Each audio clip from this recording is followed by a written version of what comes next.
Freedom, an American author once wrote, is something people take. People are as free as they want to be. And no people help themselves to more freedom than gypsies. A people who've wanted so much freedom that for 10 centuries they've stuck to the economic and social backroads in order to avoid history's highways. But whether working the tourists with their dancing bears in Yugoslavia, or working the diners with their violins along the French Riviera, they pay a price for their gypsy way.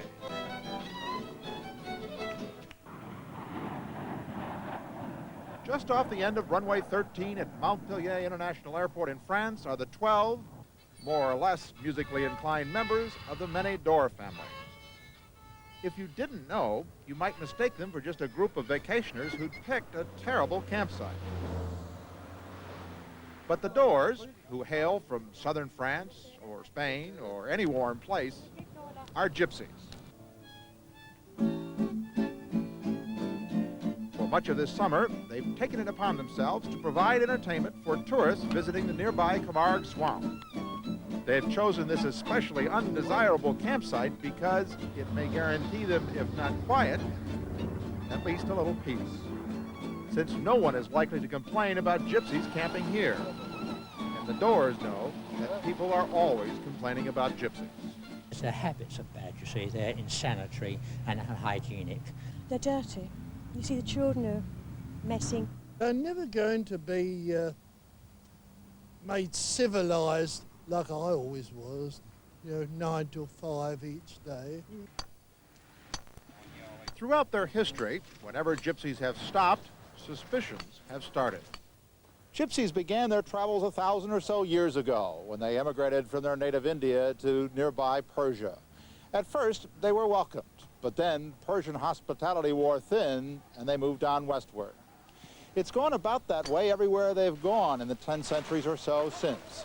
At first, at least tolerated, soon after they are often chased away or persecuted.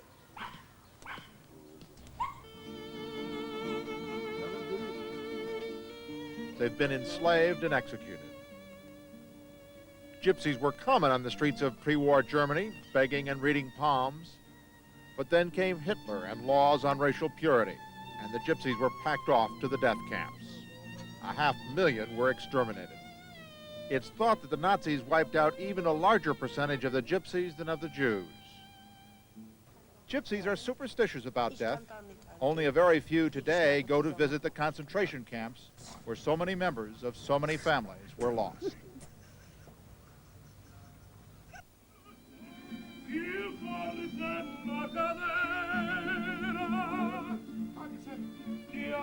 The Doors have made a great discovery. There are more doors and door-in-laws not far away. With no phones or fixed addresses, gypsies are forever losing and finding each other. So finding part of the clan is always a happy event. And even if some relative you don't want to see turns up, you can always get lost again.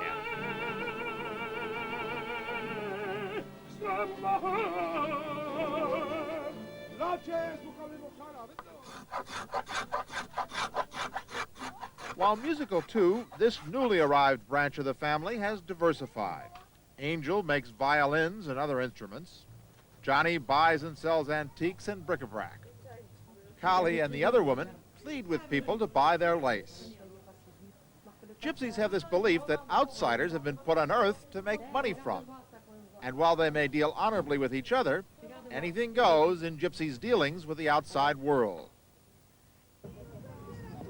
It's that attitude which leads outsiders to their most common conclusion about gypsies, that they're all thieves. How many legions of tourists have had their bags stolen or their pockets picked by bands of gypsy children? How many vacationers can compare notes with Bill and Tinker Hammock of Chicago? They came up with placards with pieces of cardboard, and they put the near face and stuck it up against my chin. And one, I could feel them find out where my wallet was, and then I felt the hand go into my wallet, and they had it out about like... In fact, police officials in several countries say there's no higher percentage of criminals among gypsies than any other group. Someone like author Bato Tomasevich, who spent the last 2 years researching a book about gypsies, says that unlike others, at least gypsies are honest about stealing. No, I have never come across a gypsy on my 2 years of traveling that denied that they were stealing. They never did that. What can they steal? Only just the crumbs from our table. They are never allowed it. They're never in a position really to steal anything, except what they really need in order to survive. The gypsies make a similar point. If they were such complete thieves and scoundrels, why do so many live so poorly? Figuratively and sometimes literally, sifting society's leavings for their survival. The way Bubbles Brazil sees it from her official gypsy parking site outside London, people who live in houses have their values all turned around. Nothing belongs to you. You come into the world with nothing, you don't take nothing out, so you only borrowed it while you're on this earth, ain't you? People's too greedy, I think that's half the trouble. They want to grab and all, but you know, they're so possessive about their articles, people in houses, aren't they?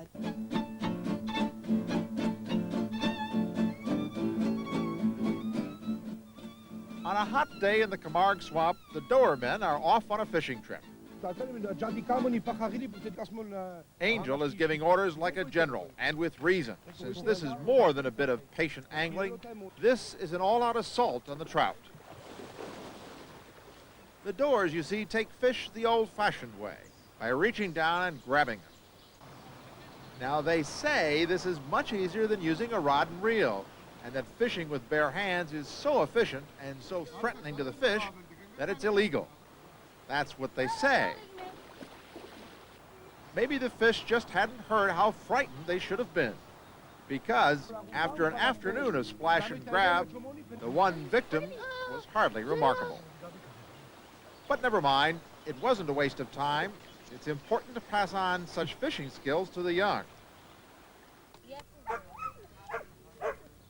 Each generation of gypsies lives on the wisdom of the preceding one. They learn to survive by their wits and take jobs outsiders will not or cannot do. Very, very few gypsies read and write. So, around 10 centuries of campfires, the collective memory, the superstitions, the moral codes have been passed along by word of mouth.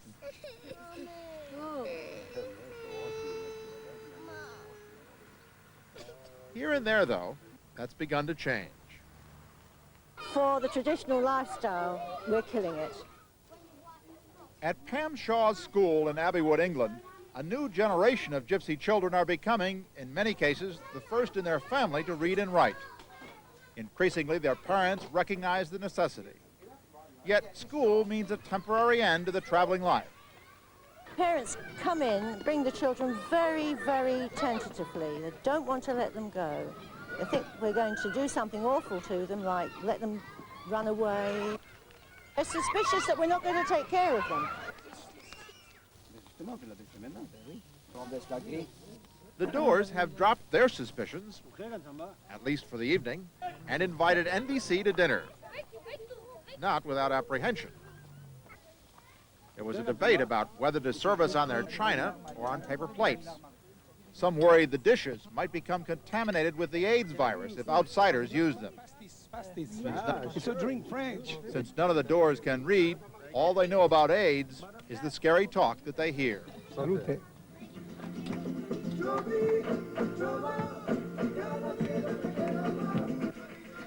But long before AIDS, gypsies learned to avoid unnecessary contact with the outside world as a means of self-preservation.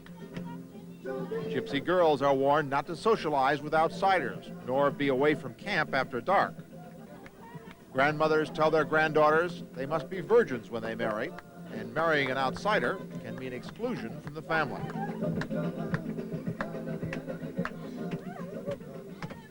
Fortunately, for all concerned, the Doers are not serving their guests favorite gypsy delicacies for dinner tonight. No clay-baked porcupine, no brochette of snake. No, instead, there are various sorts of grilled meat, and something they said was pigeon.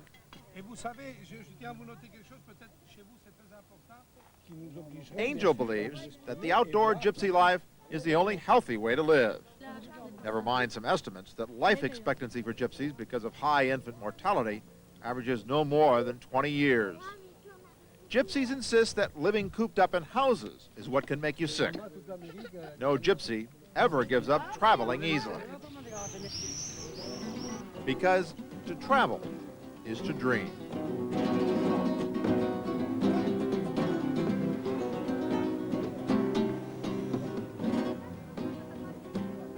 Dreams are the stuff of gypsy life, dreams seldom realized. Yet, here under a highway bridge on the banks of the River Rhone in southern France, the dreams of a handful of gypsies have begun to come true.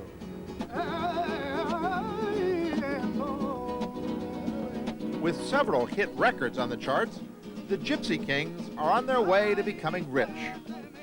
They can afford to live anywhere, but they prefer their camping trailers and say nothing will change that. But might the palm reader who foresaw bright lights and fame for the Gypsy Kings now foresee a departure from gypsy life?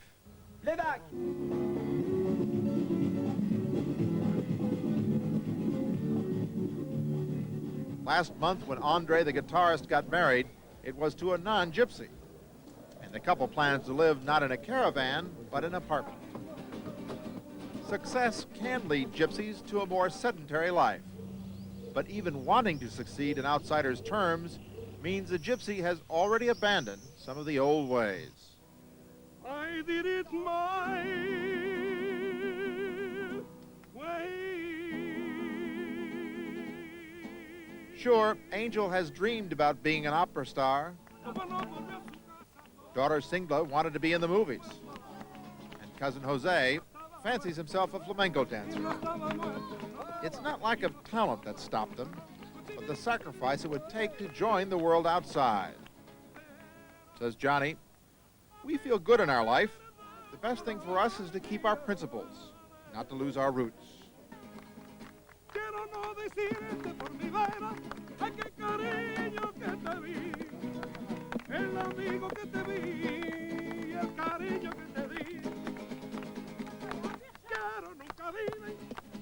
Being a gypsy means having a different set of priorities. The word pal comes from the gypsy language. Friends and family are most important to gypsies. And with all of that, being oneself and being free.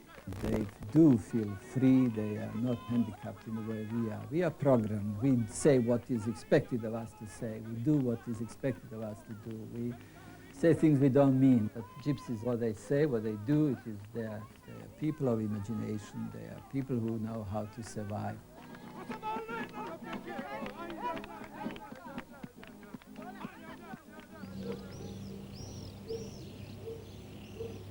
We on the outside wear our watches and have our deadlines. Before leaving, though, there was at least time to say goodbye. But our gypsy pals had vanished like the smoke from their campfire. There's nowhere to write, nowhere to call. Only fortune can cross our paths again. For all the complications of gypsy life, it's this, their ability to leave their cares behind and disappear in the night, that makes those of us with fixed addresses a little bit envious. La puerta de mi calle,